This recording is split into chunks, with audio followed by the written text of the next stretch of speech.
Call it Pop Bubba Sparks. Booty, booty, booty, booty, rockin' everywhere. Booty, booty. Hey, I don't know What's up, YouTube? It's Desi and I'm back with another video, y'all. So with this video, as you guys may know, I'm on my lunch break right now, so I try to vlog as much as I can due to what I have to do when I get home. So this video is going to talk about as far as for LPN versus medical assistant. The only reason why I did this video is because I'm actually sooner trying to go ahead and pursue my career with becoming an LPN, and I like to know a lot more information as far as for it. So if you guys may watch any of my previous videos on my last other channel that got hacked, I was actually telling my journey as far as for nursing, and I wanted to decide as far as for out of RN or LPN. I'm going to try to start off with LPN because at the end of the day, you can always do a program where you do LPN bridge to RN.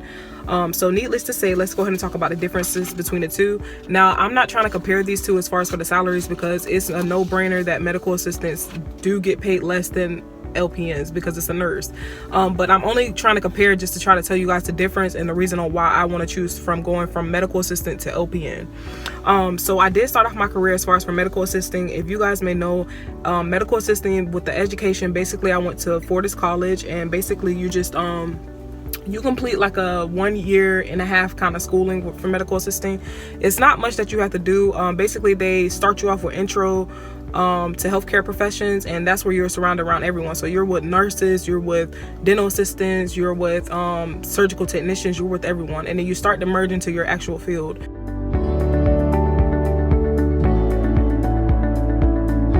So basically for medical assistant, that's how long it took as far as for the schooling. I started 2017, finished 2018, and basically that was that. Now the hardest part I feel like for medical assistant schooling would definitely have to be the pharmacology part.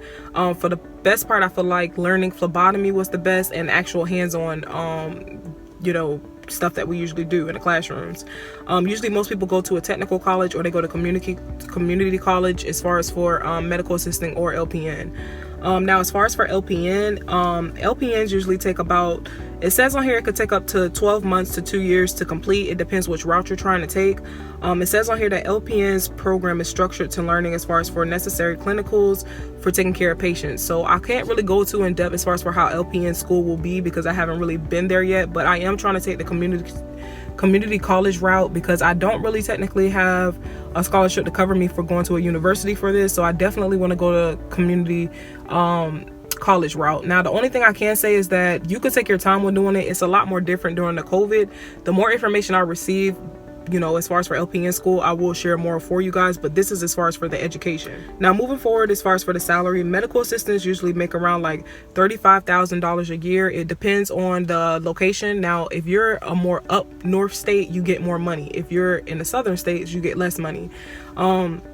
So that's how much that is. I'm not going to go into in depth as far as for how much we get paid an hour because at the end of the day, everybody's setting is different, and every time I talk about salary, it's always somebody that's going to comment and be like, well, I stay near Boca Raton, Florida, and I make this amount of much as a medical assistant. So it's like everybody's location is different. At least you know the actual range of how much you get paid a year. From LPNs, it says for the most part they get paid around $45,000 a year, which is pretty decent. And you know, I'm pretty sure you can survive off an LPN salary. Like, come on, it's a no-brainer.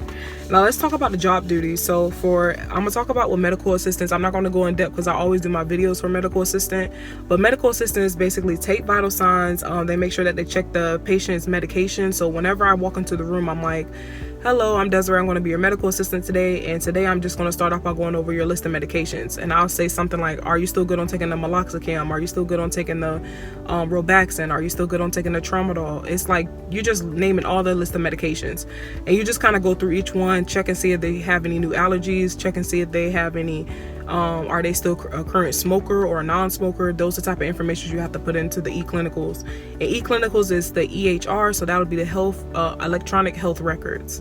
Also, you'll help assist the doctor with everything. So usually if you guys watch any of my videos, I talk about how I help assist with injections, trigger point injections, epidural blocks. It's all types of injections the doctor do, and I just kind of help assist, make sure that I set everything up past what he needs to get past to. That's how we'll do that. And for the most part, whenever he's done with the injections, I have to come back in there and follow up with the patient and ask them, do you feel any numbing anywhere? Do you feel any burning sensation? If so, they have to sit back down for another 5 minutes. So that's usually how that works. Now, I'm not going to go too much in depth because, like I said, I'll leave the links below.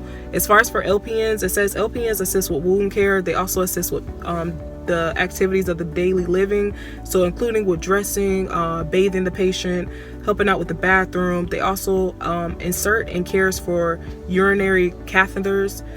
They also care for patients with ventilators and tubes.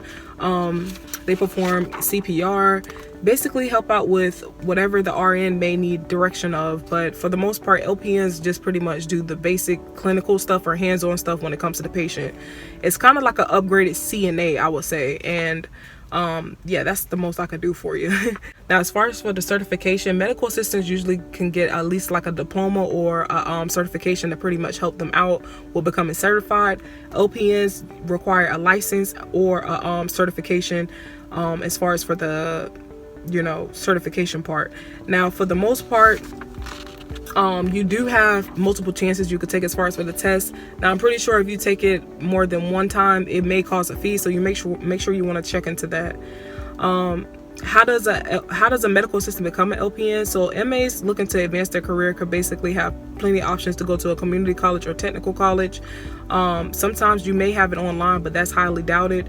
Are there any programs for medical assistants to bridge to LPNs? It says on here, for the most part, it's not really a prior education as far as for a medical assistant to bridge to the LPN, but they do have where you have LPN bridge to RN. But as far as for why do I want to become an LPN, I feel like, one, I know for a fact I want to be a nurse. I just know for a fact I just don't want to jump straight to to RN, because at the end of the day, I want to make sure that I like it. I want to make sure I like the field. So you guys make sure you stay tuned as far as for my journey for that. Don't forget to like, comment, and subscribe, and make sure everybody stays safe. And again, this is Desi with Medical Mondays. Have a good one.